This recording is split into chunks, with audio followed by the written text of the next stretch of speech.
Do you want to relax? Are you having trouble sleeping or focusing? CBD reduces anxiety, chronic pain, seizures, PTSD, depression. Try our CBD gummies or chocolates. You will be very satisfied. Visit cbdcollections.net. cbdcollections.net. cbdcollections.net.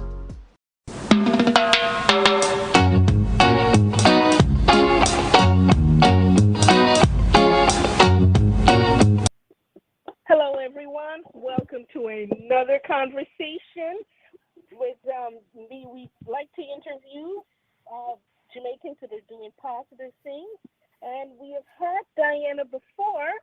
So if you haven't heard the first interview, we encourage you to go listen to the first interview and then come back to this one. Okay, Diana McIntyre-Pike has been serving the Jamaican community for many years. She has provided outstanding service to the development and training of communities in entrepreneurship and basic hospitality skills, and created Villages as a Business program, which is being implemented in Jamaica and other parts of the Caribbean. My co-host, Chris Daley, will be doing the interview, so take it away, Chris. Thanks, Denise. And Diana, welcome back for another enriching conversation. How are you today? I'm very well. I'm just planning with the lockdown we're having in Jamaica until Wednesday. So there's a lot of things happening. Yeah, but apart from that, I'm healthy and well. Oh, wonderful. I'm glad we have somebody like you, as folks will find out shortly, who can navigate even challenges like COVID. But for those of you who have new members joining our community all the time, may not have heard you before. So we'd just like to introduce you a little. So tell us a little about your Jamaican roots. Well, my Jamaican roots, I grew up in the parish of Westmoreland. My mother and father were the pioneers of Negril. And we also had a guest house in Savamar, which is about half an hour away from Negril. So I grew up in the guest house business, and I also lived partially on the Froome estate, which my father was for over 40 years, the cane farmers manager of the Froome Sugar Estate, West Indies Sugar Estate. So my roots is the western side of the island. And in the guest house, it was our home as well. So we had guests who stayed there, and they were like family. And we involved them in our family life. You know, if we went to the supermarket or went to the church, we didn't have to create attractions because we were the attraction. Our lifestyle was the attraction. So that's how I got involved in tourism in a different way. So my mindset was sealed from an early age. Right. So, yeah, you grew up right within the industry because of your family roots. That's wonderful. Yes. Yes. Yes. So what motivated you? Sometimes when folks grow up in, a certain industry, they may move away, or their parents may want them to become a doctor or Indian chief, but you stayed in the business. What motivated you to stay in that business? Well, it's a very good question, because to be honest with you, my passion was for dramatic arts. Oh. I came second in the island in art as well, but dramatic arts, acting, I was in the National Pantomime, preparing myself for that career because I enjoyed that. And I was accepted at the Rose Ruford College of Speech and Drama in the UK. But hold on a second, please. At the time, when I wanted to go, my eldest brother said to me, he asked me one question. He said, are you planning to come back to Jamaica?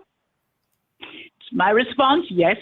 He said, well, if you're planning to come back to Jamaica, there's no future for that in Jamaica.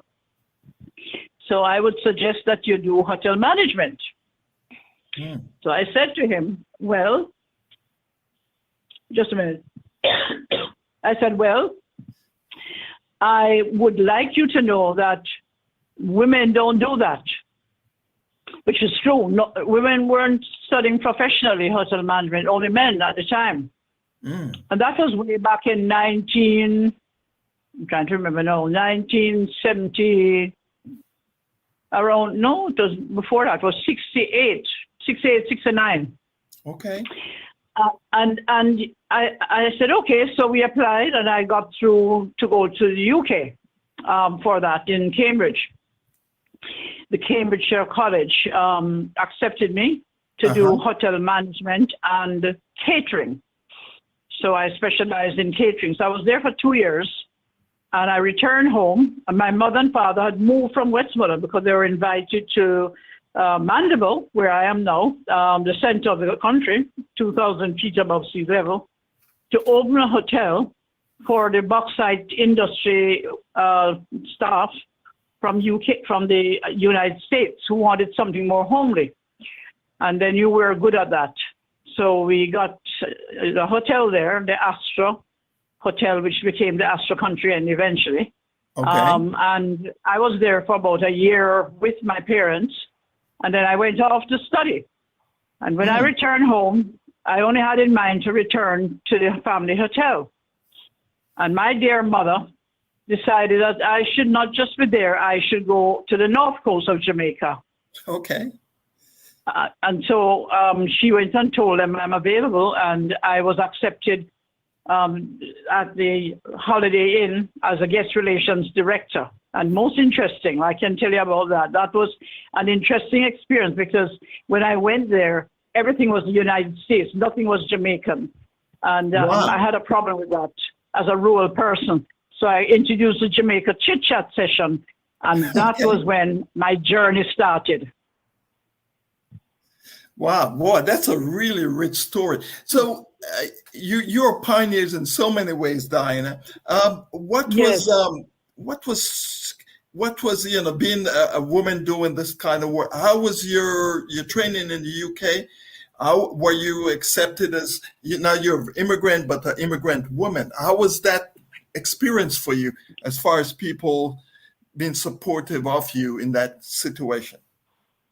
It was very good, very positive. One thing I noted is that I dressed differently because I was always dressed very smart, whereas other students were in jeans and so on. Right. And because that's what they're used to going to college with.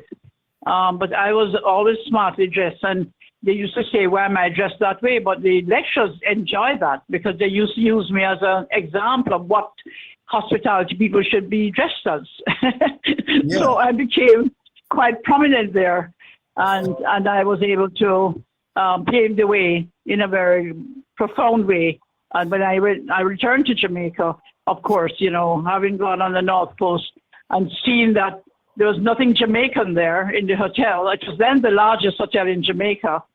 And I introduced that chit-chat session. I became very prominent at 21 years old because I was in the news and everything. And people said that if they did not have that session, they would not have returned to Jamaica because I opened up the community to come to the hotel to be part of the chit-chat session and had to do it every day. So that's when my journey started to how tourism should be done with the community.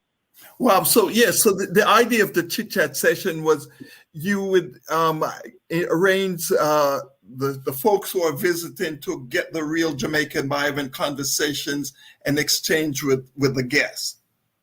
Is that the model? Because we brought in the community people as a part of the chit-chat session. So we had it as a wrap session. Yes. Okay.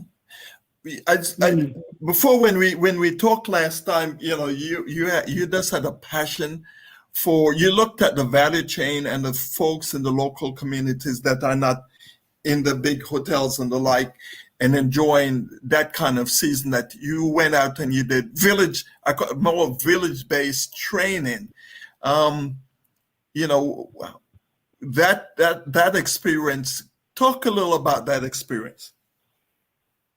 Well, the village experience you're talking about. Yeah, why you got yeah, people well, involved from the village? Beyond the chat, it seemed like you did some further innovation to now train folks in at the village level to participate in the okay, tourism value chain. okay. That is when I returned to, well, I was offered a German scholarship, and I went to Germany for 2 years and returned home. And when I came home, I decided that's it. I'm not going back into any tourism resort. I'm going to set up a community approach. We didn't call it community tourism then. And Desmond Henry, who was then the director of tourism, I talked to him about it, and he and I got together as partners, and we branded it community tourism in 1978. Okay. And from there, I emerged into the training. I decided to do the training at the hotel. We created a country-style program, country-style tourism, and we got a number of students who did not reach grade 9 level, trained in hospitality, basic hospitality skills and community tourism. And they were from different communities, so they understood now how to approach visitors in their community. And then after that, we moved forward, and then we created villages as businesses, because people were not understanding. I'm speaking about our tourist board, etc., that we were not training people for tourism. We're training them for their lifestyle, to improve their lifestyle. That was the difference. Yes. Thank you for that vision. Yes. We know it's going to be innovative people like you that's going to be needed. Over the last nearly 2 years, COVID has struck and has affected adversely the tourism sector of the Jamaican economy. Give us your perspective of how you see the COVID virus has affected the industry. I have seen it, yes, but what I can tell you is that the COVID virus has helped me to improve my business, because community tourism is now worldwide, and they've seen that that's the way forward when the rebuilding process. And I've had over 30 awards now, and that also has helped. The last one was in last year, when the World Tourism Network, which has just been formed, appointed me or selected me as one of the 17 persons for the Heroes Award for Tourism. And that was because of the Villages Businesses program. And the training that I have, the entrepreneurship training of 5 days, includes training people in security as well as COVID protocol. And we now have it certified by University of West Indies Open Campus. So we just got, U.S. Embassy gave us some funding recently to train 130 people island-wide, virtually. We were able to only get 40 because it was difficult for them to get to the computer, internet and so on. Right. But nevertheless, the ones who got trained, oh my gosh, you should see how much they appreciated it. So we're now marketing it worldwide, because we have a demand, even from the Maldives Islands. They have contacted us because they want to have a chapter of country-style villages businesses. And they've already branded their islands as businesses, and selected 16 of their 1,200 islands to participate with us. So we're working on that now. So it's very exciting. That's really exciting. So here we are going into the next winter season. What are some of tell us a little about the program, and what are some of the features of it, and how you think it's going to enhance this upcoming tourist season? Yeah, well, what is happening is that, we have had 3 years with TUI, the largest operator in the world, with one of our villages near Negril. And they were very excited that they came and filmed it, the experience, where people go to a hairdressing salon first, and then from there they go to the basic school and the prep school, and then the church, and then the community bar and the community restaurant. And they were amazed at how interested the guests were to to experience us. I'm only mentioning that. So that's our model. And it has been good that we got the funding from the U.S. Embassy, because why they gave it to us is that they wanted us to prepare certain communities to welcome visitors. And so we are continuing the process. And we know that now the larger hotels, the Sandals has been very supportive. We have like Pick a Project while on vacation, Adopt a Village.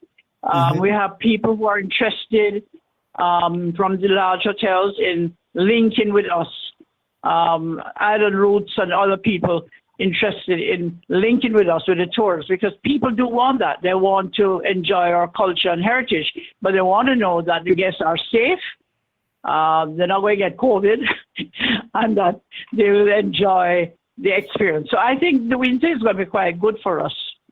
Wonderful.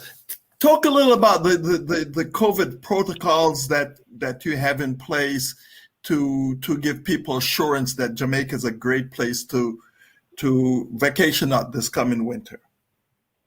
Well, what is happening is that the Prime Minister and the government on a whole have been doing the emphasis on everybody being vaccinated. It's all over the country. They're doing a complete movement. And we've just managed to get more vaccines, different ones, not just one. Yes. So the country is being prepared for that. And the hotels have done that, their staff, etc. The Jamaica Hotel and Tourist Association has set up a ambassador program, community ambassador program, so that they can get the community's vaccination process move forward. So I think we're doing quite well with that. Wonderful. In some sectors, people are somewhat afraid of the vaccine, but I don't sense that here. What's the sentiment of folks around the vaccine there? I can tell you that we've had a challenge with that, because quite a few people have been afraid of the vaccine because of what they've heard or what they've read or what how it is, the social media. Yes. But I think when the second round, this other one that came in, and they saw so many people getting it and dying, not just getting it, but dying. Right. Everybody now has got the mindset they have to have the vaccine. So I think that just changed within the last month. People who are against it are now doing, but then you have a health and wellness section, like the Rastafarians, for example, they're not doing it because they have the herbal approach. Right. So,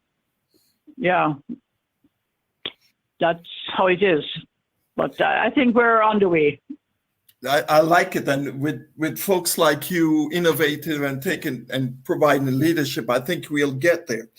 Now, for the program, I want us to maybe share some more about the feature of the program that you're doing. As that other countries are so excited to adopt your innovation here. Yes, I'm more than excited about that, because, before it was difficult for them because they'd have to pay for a flight, accommodation and all that. Now they don't have to, because we have it virtually. And they are now trying to incorporate our Villages Businesses program in the Caribbean region. I've been doing that for years, training in Dominica, St. Lucia, Trinidad, Barbados. I'm just giving a few of the islands that I've been in. Grenada. I've been in most of the islands. I've been in the Dutch islands too, of St. Eustatius, and they've set up their working committees, because the approach we use is that they have to set up a working committee in each community to manage their community as a business. That's why it's called Villages as Businesses. Right. And then they have to see what they have as far as assets go and what the potential projects are. And then once they do that, we do a business plan for that community with them. And then we market that business plan to potential investors, diaspora people. We're focused now, the Jamaican Diaspora and the Caribbean Diaspora, we have selected as being our main investment and marketing partners. And this is exciting because many of them are, not getting ahead with government grants and what they would like to have. So they feel very positive about this because many of the diaspora people come from some of these communities. Right. And what is positive now, and this is for me the best part, where we have the training arm, the Academy for Community Tourism, we have the consultant arm, we have the business development arm, but we never had the funding arm. So now we have the funding arm. We've set up ComFund, which is now registered in the United States with our interim board from the diaspora. And we're working on which bank we're going to be utilizing for the investment, because the investment is going to be where the interest will be available for community projects and businesses, low interest loans and grant funding. And we're now setting up this month and in a committee locally in the Caribbean for people to have their projects sent to. And I'm so pleased to tell you that the famous Dr. Knife in Jamaica, who is he's a very prominent lecturer at the University of the West Indies for entrepreneurship, social entrepreneurship. He said he'll be the chairman for 1 year for us. So all the projects will be sent. And my chairman for Country Style is a deputy principal of the University of the West Indies, Professor Ian Boxill.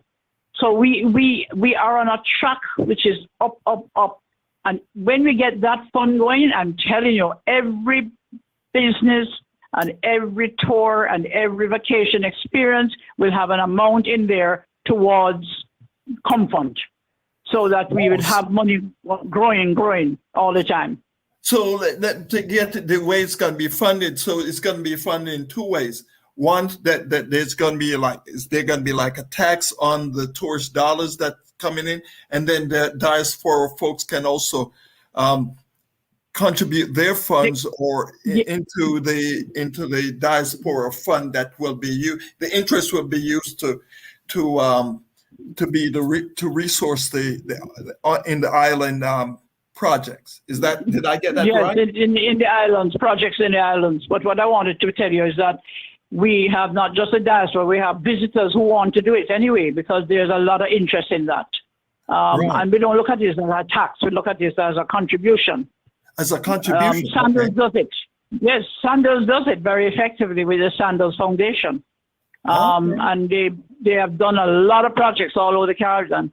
I feel good that I helped to pave the way forward with the Sandals being in that mindset, because Butch Stewart, always, when he just started, I was involved, in guiding the process. And I said to him, you need to care for the community, not just the hotel. And he went on the South Coast and told people that he thanked me for that, because from then he moved forward and set up the Sandals Foundation. So we were able to inspire that Sandals in that way, and they've done a fantastic job. And as you know, he died, so his son is carrying on the legacy.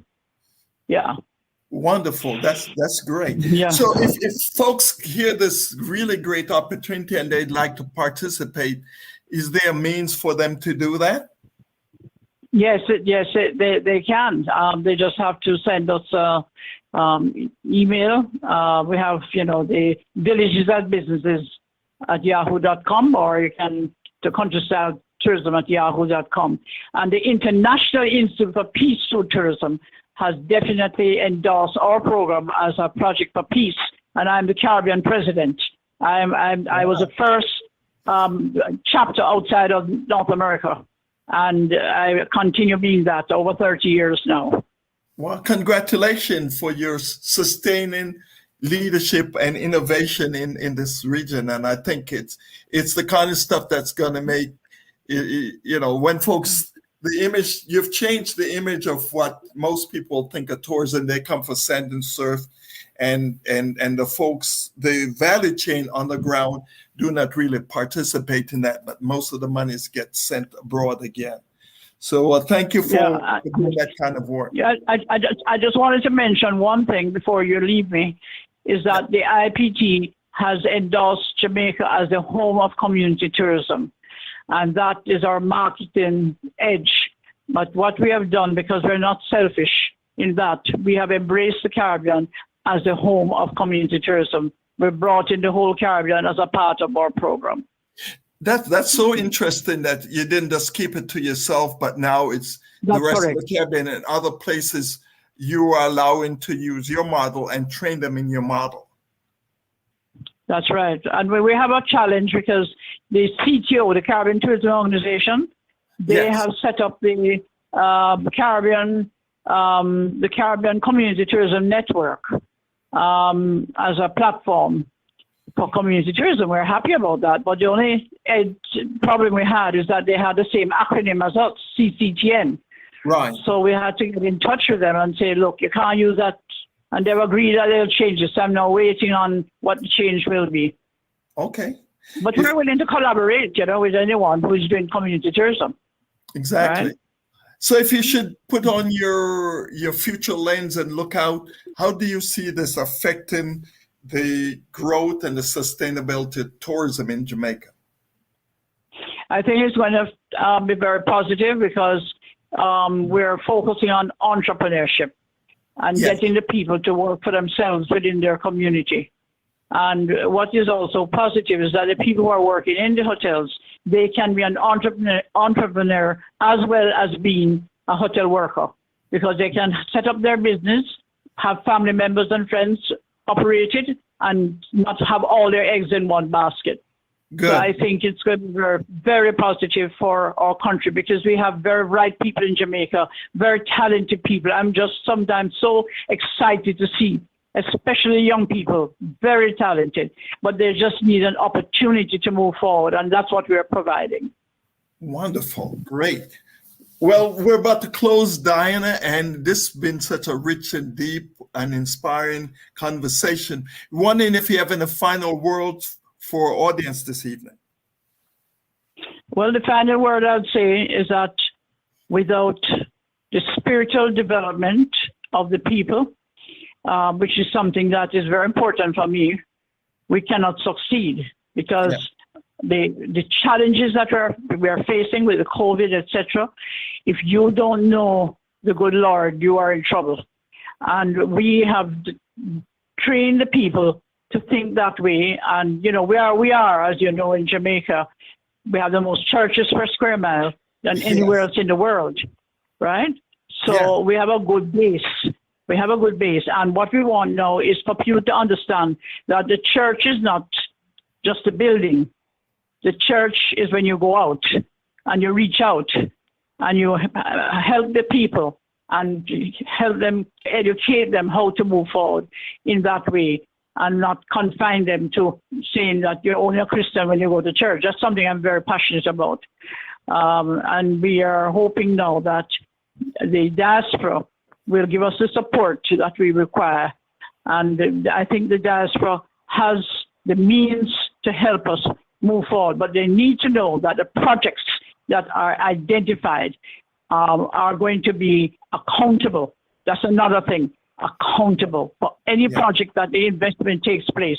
And we want to do a project study tour next year where people can come and see the projects anywhere it is, whether it be here or in the Caribbean.